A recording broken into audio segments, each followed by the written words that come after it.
Three ball from CG43. They're in front. This is flat out ridiculous. From a beautiful left hand, in and out finish, the old-fashioned way. Newell gets to the basket with one to come. From there again. You have got to be kidding me. Tyson step, wraps it up. Hello, everybody. Welcome back to the NBL Pocket Podcast, recording this Tuesday, the 17th of October, after a number of technical faults. We are off. We are off the blocks. We're in the water, semi-nude. We're flying. What are we talking about today? Lots of topics. We're writing off some teams. We're talking about the TV deal that happened in the NBA and how it relates to the NBL. We're talking about Aaron Baines versus Adam Ford. We're talking about which clubs are championships, wait and sees, pretenders, which ones are hopeless. NBA, ex-NBL, we're talking about Dejan Vasiljevic. Kenyon, have I forgotten anything? No, I think you've got it there. Well done. That's pretty good. That's about the fourth time you've said that, and I think this time you got it right. So that's good. You know, practice makes perfect. No joke. It's like the fifth. Where do you want to start? You grab that steering wheel with both hands, pal. Where do you want to take it? Okay, I want to start with Baines and Ford because that's kind of dominated the last couple of weeks while we've been absent on the microphone. So let's clear the decks. Let's get rid of that little topic. Have you seen the leaked video footage? I have, and a tip of the cap to Matt Logue for getting it. Yep, putting it out, having the balls to address it. Most other outlets let it just sort of, good news story, but it's going to hurt our rep. Let's just not bother with that one. And also Matt Lowe got there first, so people don't really... I watched it. I thought it was funny. Ford bounced off that wall. He didn't seem hurt, so we can laugh. No. But he ricocheted. What do you think? Yeah, it was just a one-arm push, really, wasn't it? It was, I think Baines came, from what I remember. Yeah, and Ford smashed into that wall. But tell you what, Baines is a big dude. I've stood next to him. And massive. He's just a giant tree. So if he pushed me, I'd go flying further than Adam Ford. So, credit to Ford. Bainesy was messed up in that whole situation, wasn't he? He was out of bounds, pardon the pun. He had the crazy eyes on court. Then he's like carrying on off court. Just wouldn't let it go. Couldn't let it go. And you sort of think, what was so bad? Like that was. So anyway, who knows why? You make a good point there. What was so bad? And it's where it got to a point where the elbow was a bit vicious. I'm not discrediting. Who was it? Latman. Or something? Yeah, Latman. I merged the two. Lamayan. The elbow was definitely vicious. It was at the face. It was going for it. Didn't really connect. Not a lot of damage, but the intent was behind it. But Baines just couldn't stop himself. He just kept pursuing it and couldn't let it go. Yeah, it was a bad look, and he got 5 weeks for it. I think that's about right. That's sort of a sixth of the season. You can't go after another head coach after so much time has passed between the initial attack and then the follow-up and then another follow-up in the tunnel. There's nothing Ford seemed to say on that occasion that warranted that. Baines lost his head. Yep. And what's worse is when he signed a deal back in the NBA on a 2-year deal, it was this sort of, he's getting a bit of money also for being this like brand basketball ambassador or something. I was like, he's had last season where he barely played poorly, and the team was a off-court mess. And now there's fiasco. So I don't know. I don't think basketball is the best place for Baines to be these days. I don't think so. I think maybe he should. It's not a happy place. No. I think he's just too many demons. Maybe give it away, Bainesy. But let me ask you this. What was worse, the Baines Adam Ford incident or the Matt Hodgson slap across the chops to Dejan Vasiljevic? Baines because I really felt that Hodgson, there wasn't the physical, there just wasn't the repeated attempts to engage the enemy. And that Hodgson got annoyed, got irritated, slapped a guy in the face. You're never going to hurt a guy too much by slapping him. And then secondly, kind of a little bit of pushy, and that was it. Walked off the court, ended it. Yeah. Baines just was insatiable, would not stop until he got what he wanted. And he sort of got what he wanted, I suppose. Hard to tell. Yeah. What do you think? Yeah, I think you're probably right. I think there's something about it going off court. And so it's almost like, in the rec leagues, and it's like, I'll meet you in the car park. You know, it's also a different person. Like it went from Latman, okay, guy tried to elbow me in the face. Sure, try and punch him. That makes total sense. It's wrong, but makes sense. But then to just carry that aggression, all right, who's closest next? All right, Ford. He'll do. Yeah. It's just crazy. It's mental. Bit unhinged. Do you know who else is unhinged? I don't know who this guy is, but Stu Lash. Man, Brisbane Bullets, he came out and just absolutely flogged Ford. But here's the thing. He would have been told by Baines, like, I didn't do anything. He was in my face, da-da-da-da-da. And he's acted on that. And then he's thought, It's like when a player's like, no, I didn't touch him. Review it. And they review it. And he's clearly clubbing the guy. I've never heard of this Stu Lash guy. And I tell you what, I hope I never hear of him again because he's made a massive pork job of himself. I hope I do hear from him again because great name. Stu sounds like a thick soup. Lash. Kind of Slash. He'd be Slash in initials with a first name and last name. I kind of like to. Yeah, well, Brisbane. So how do you think you're going to do without Baines? So far, not so great. So far, not so great, but I don't think was he a huge part of their success last year? I think he'll be a bit of a hit. They get a lot smaller and a lot younger and a lot thinner. So yes and no. It's such a lame answer, but I'm going to have to wait and see. Fair enough. He'll be back. Where do you want to go next? Do you want to write some teams off? Yeah, let's write some teams off. Are we just complete? Because we want to talk about Jacomas. Hawks and 36ers. Now that DJ has signed there, we'll bring in DJ in a bit. Vasiljevic. Are you willing to put, even with Vasiljevic, are you willing to put a line through both Illawarra and Adelaide 36ers? Absolutely. Those two teams just don't even bother. I feel sorry for the players. They got to go through 28 games of this, knowing that they're just already knowing they're nothing. I sort of looked at it and it made me think, are Illawarra actually worse than Adelaide? They are. The eye test suggests that they are. I would agree because they're just running up and shooting first shot that appears, even if it's not a shot. The lack of 3-point defense is pitiful. I mean, guys are so wide open every time. You think the numbers say something. The eye test says one thing. You think the numbers say something else. Yeah, well, I looked at Spatial Jam, looking for statistical analysis.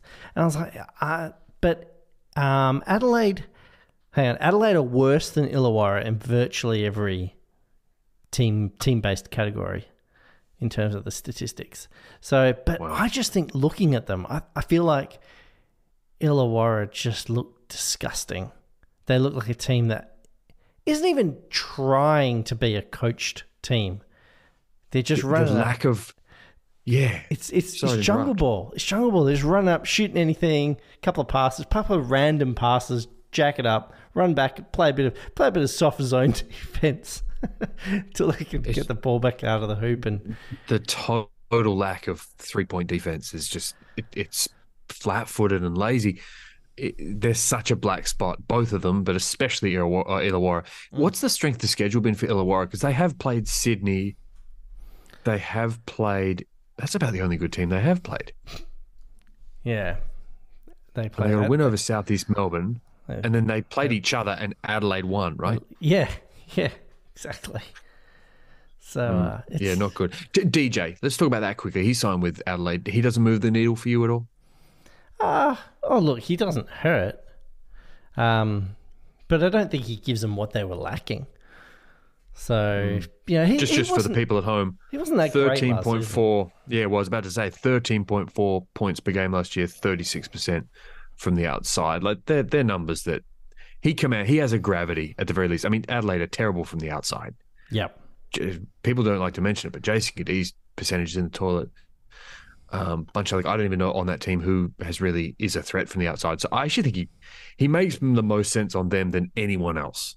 I was looking around, I was thinking, what top team would want him? I'm like, a lot of teams would like him, but want or need probably too strong. You say Melbourne, like. Golding kind of got him covered. Perth, they kind of got Cotton. They actually need more of a ball handler, distributor. Who's another good team that's up and around there? Tasmania, you wouldn't want to disrupt their chemistry, I don't think. No. So you're like, Southeast Melbourne, maybe? Phoenix might take them, yeah. Yeah, that's about it, really. New Zealand, probably not. But he does slot nicely into Adelaide. Yeah. Yeah. This is the last roll of the dice for this Adelaide team, though. If he doesn't create W's for this team, Yeah, and I just don't see how he's going to starch up their defense enough. How he's going to create a more flowing offense. Like he's an end of the offense shooter, but is that what they need? I think he gets them off the very bottom. I think they leapfrog Illawarra, but anyone else cans if guys don't get healthy. They've had that NBA trip and maybe they stay really unhealthy and bunged up all year. Then they could maybe jump them, but this doesn't catapult them into the top 4 or even the top 6. Nah, not even close. Not even close. Now, speaking of DJ, we have to talk about this. This is a taking it to the tweets. Tweets.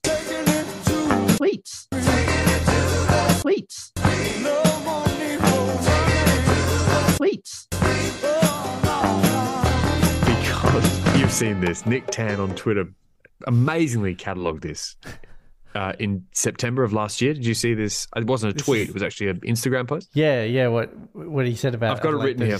Yeah. I've got it written here. Terrible organisation. This is DJ Vasiljevic on the Adelaide 36ers in September of last year. Terrible organisation. Want to spend money on the wrong players and then cut the good ones. Just note some local players on that roster make more than those who actually help their team to championships. Now deleted. But what do you think about that? I mean, I shouldn't bother. Mitch McCarron's never going to pass him the ball.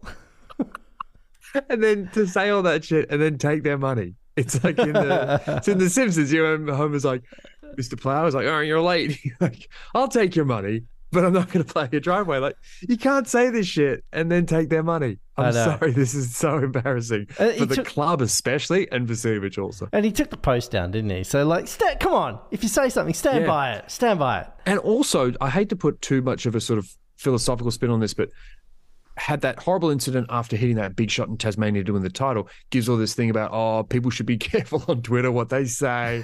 Don't say what you don't mean to.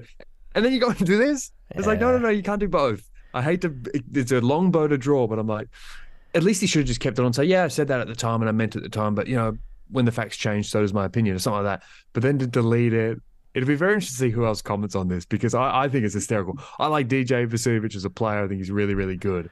And he will help Adelaide, and he's a nice sort of boomers fringe guy. But this was not his finest moment. Good Lord. Slag off your employer and then take the free lunch. Wow. The internet always keeps receipts, DJ. Just got to be careful.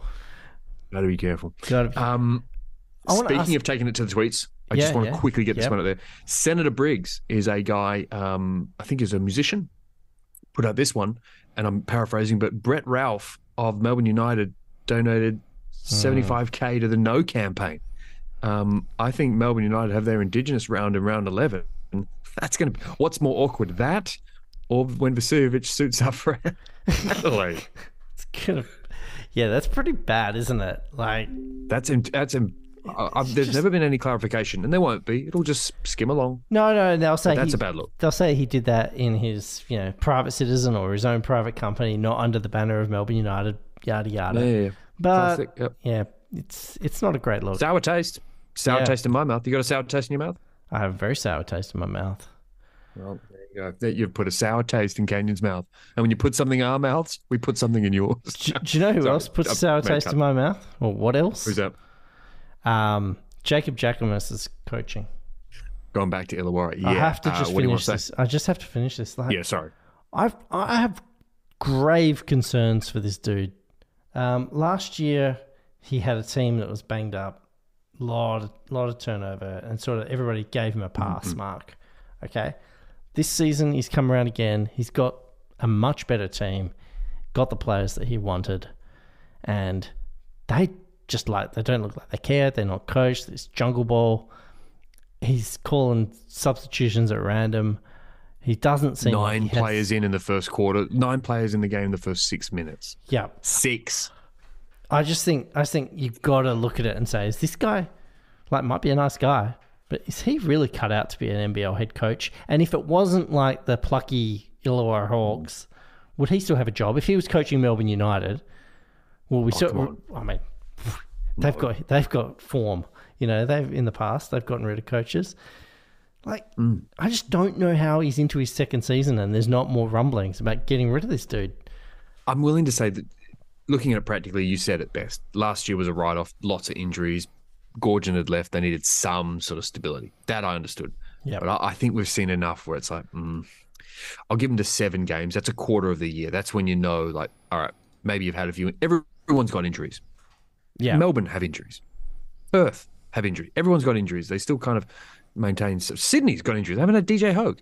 Everyone's got injuries. It's you look on the court and you're like, there is no discernible strategy game to game. And some days they'll put up big scores and sometimes they won't. And sometimes they'll kind of play D and sometimes they just totally won't.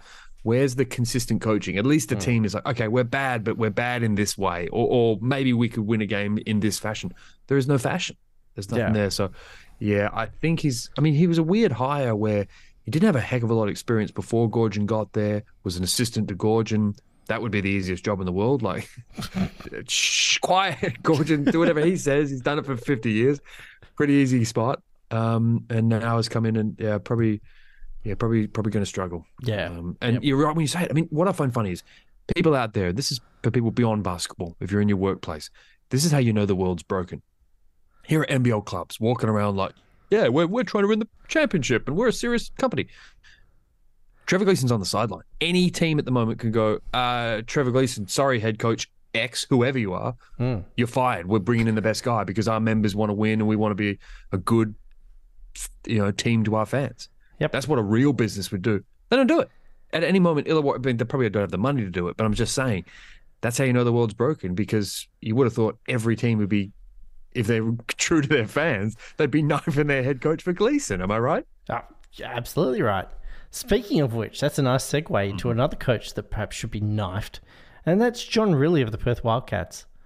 I've got a whole deep dive on this. A team playing jungle ball and just chucking shots up. Well, that is this. Can I prefix this? Are you hitting the alarm? They're 2-3. They played 5 games. I like to wait till 7 games in, quarter of the season, to make these pronouncements. Yep. But if I put an alarm in front of you, are you hitting the button? I'm bashing it like his giant sail, the century button, the big red dome. Okay. Boom.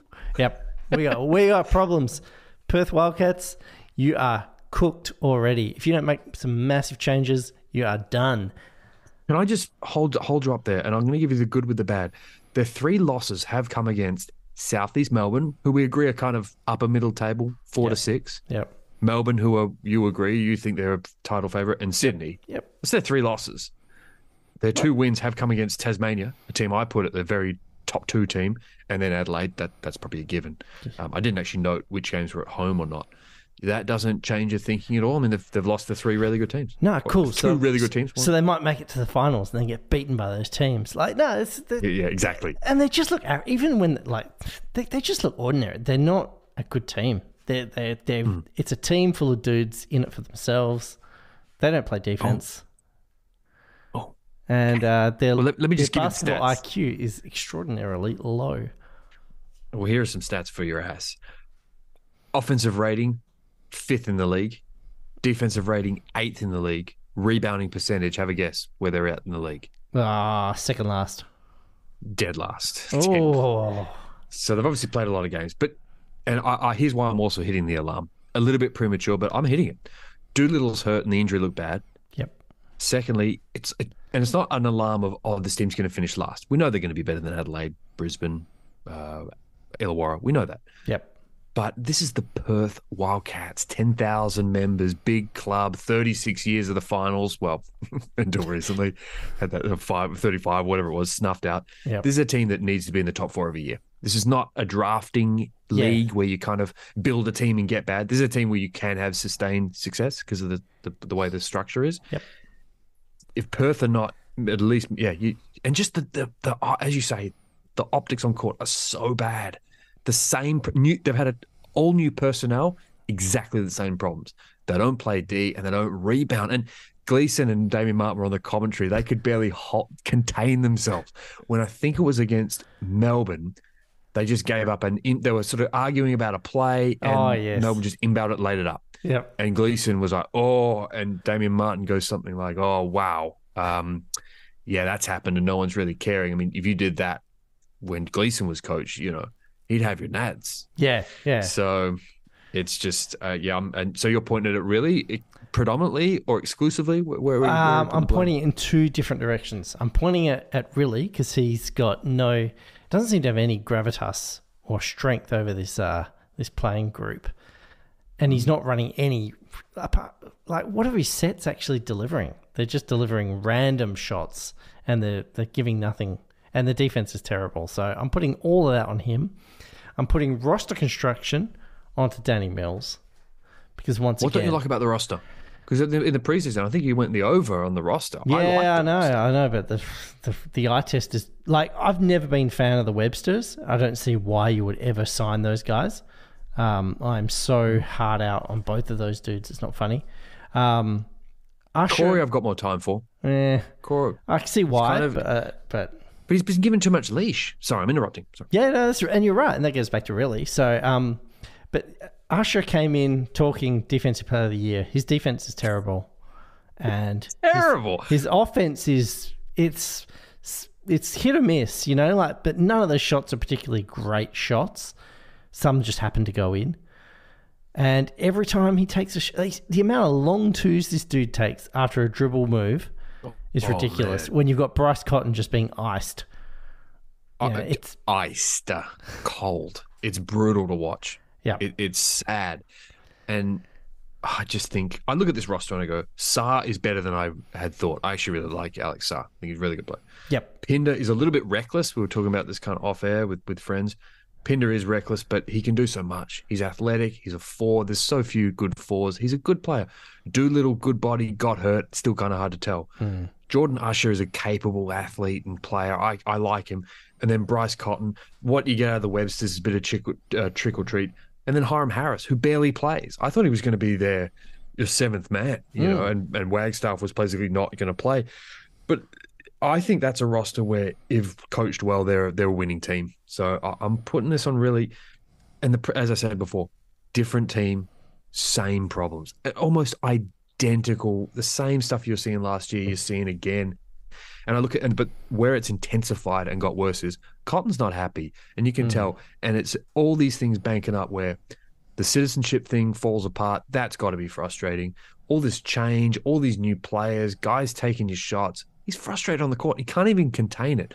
And, speaking to people who are at the court, they can just see him yapping at teammates, and he's not the same Bryce Cotton. And you can see it in the telecast. Yeah, you can see it. The team that he joined is no longer it's no longer the same team. Not even close. The whole organization has moved in a different direction, and he and Jesse Wagstaff are the last holdouts of what it used to be. And I don't think he's happy. And Perth Wildcats need to be careful that he doesn't look to greener pastures. Well, really, he's in year 2 of 3. Cotton's there until only the end of next season, where he'll be 32 years old, and that's where you're kind of like, I'm going to sign a longer deal to 35 when you're probably done. Yep. And he's going to like, do I want to do it here in Perth? And he might say, he's alive, maybe. Yeah. Or he might go, no, I want to squeeze some more get some more juice out of the lemon. And I get that. Just looking at his numbers this year. Last season, 23 per game, down to 16, 41% from the field, down to 36. And this is the big one for me. Assists are about the same. This is the big one for me. And this is the problem. 7 free throw attempts per game last year, down to only 3 this year. This is Bryce Cotton, king of the catch, fake, jump into the guy, get 3 foul shots. He used to do that all the time. Hasn't done it once in 5 games. Yeah. I don't think anyway. I mean, maybe I'm mistaken. And that's the difference.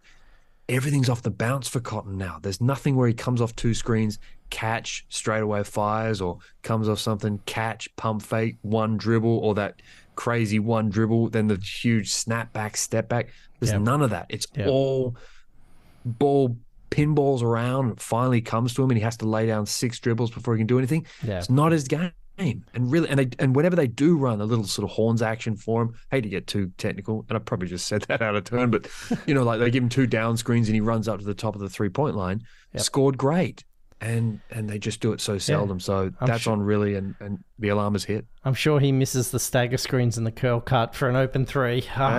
We're all massaging ourselves now. Now we've got 9 minutes left. Is that correct? Yeah, because we've had all these recording troubles. We're using a different method. We're using Zoom. I'm too much of a cheapskate to pay for the account. So we've got 9 minutes. All right. Where do you want to go? Shit. Oh, man, now we're under pressure. Sydney Kings.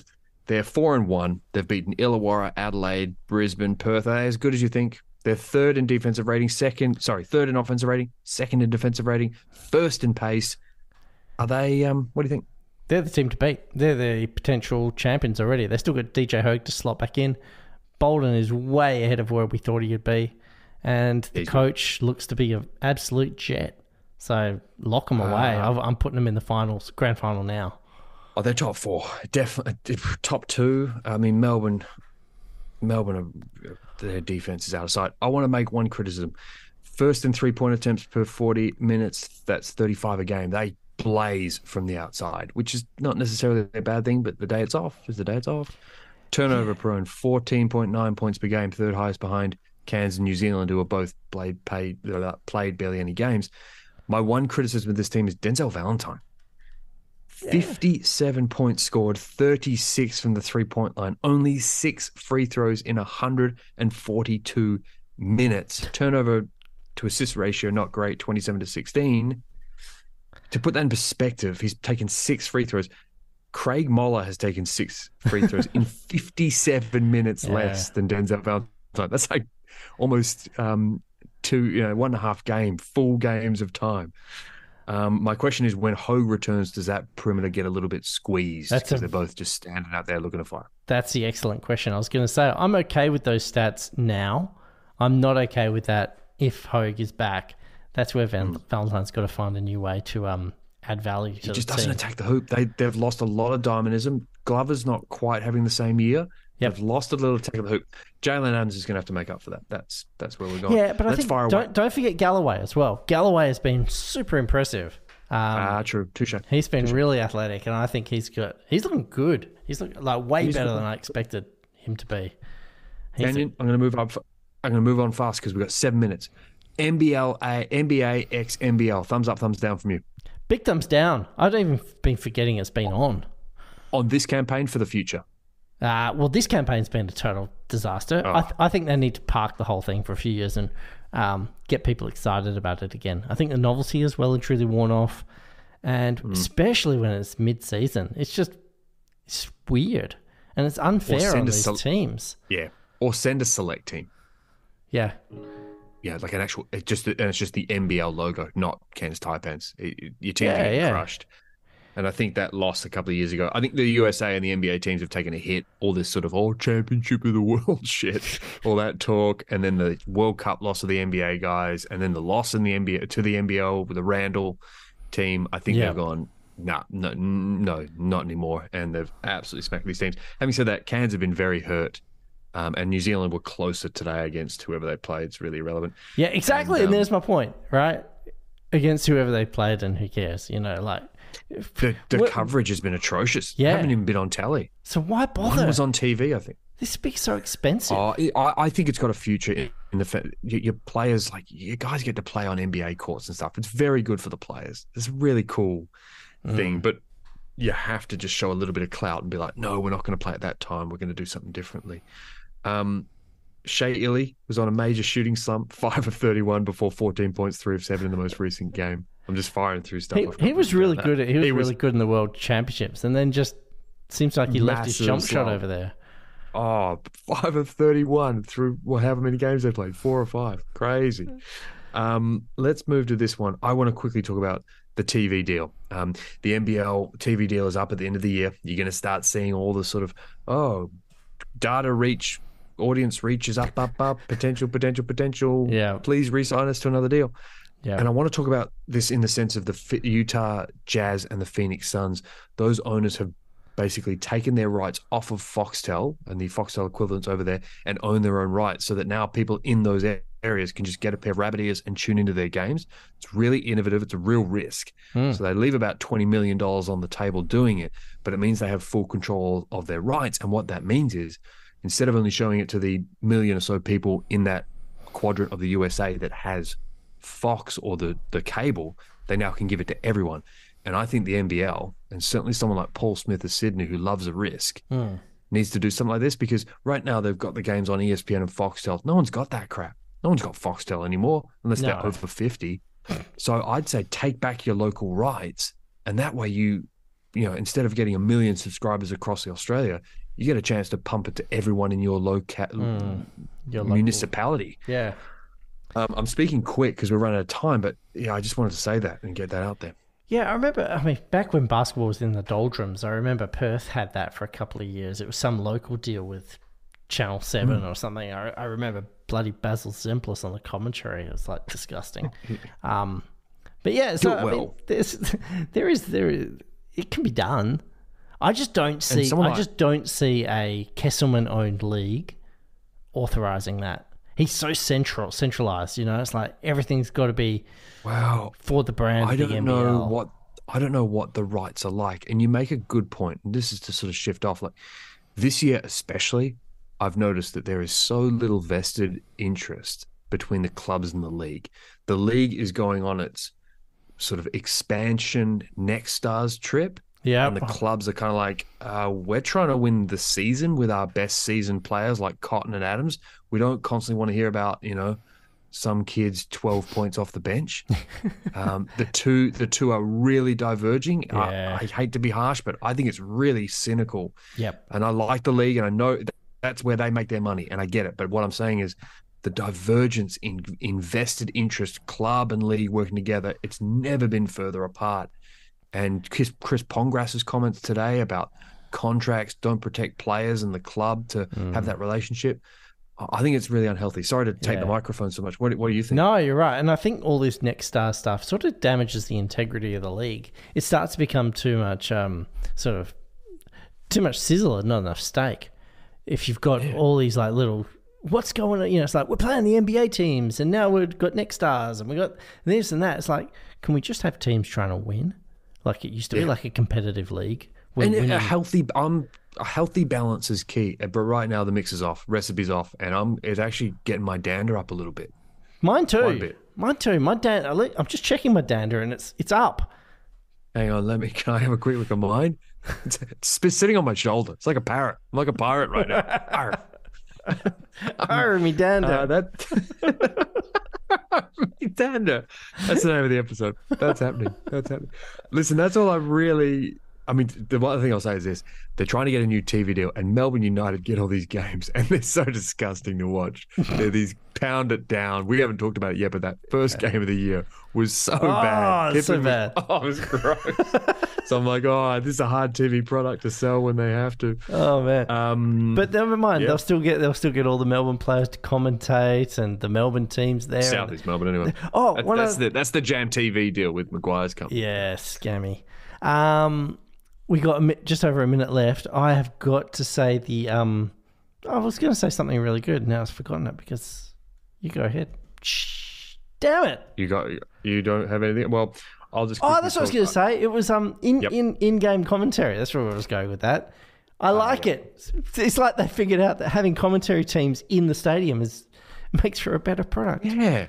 I wonder who's providing this. I mean, having said that, I work at Fox Sports in North Sydney. They often have the NRL guys commentating games from there instead of heading to Penrith, not far from. So the idea of not doing it in the stadium is not specific to the NBL. It's a cost-saving measure, but now they've found another way to do it. And yes, it is better. And it meant more John Casey, and that's a good thing. Yeah. So that's the NBL Pocket Podcast. Thanks for listening. Yeah, Apologies for the crappy, rushy situation. We will get our shit together, won't we, Joe? Yeah, we will. We're looking at Riverside. It's a busy time. It's a busy time for all of us. But we love you, the patrons out there especially. And take great care. And Canyon, you've got the final word. Boom shakalaka. By the way, Tasmania, Melbourne, I think are champs. Wait and sees on Sydney. Perth are pretenders, as are Southeast Melbourne. Hopeless, Hawks and Adelaide. Canyon probably agrees as well. New Zealand Cans, they barely played. Sounds good. I agree. I'm waiting for this thing to run out. I like that summary. Yeah. That was really good.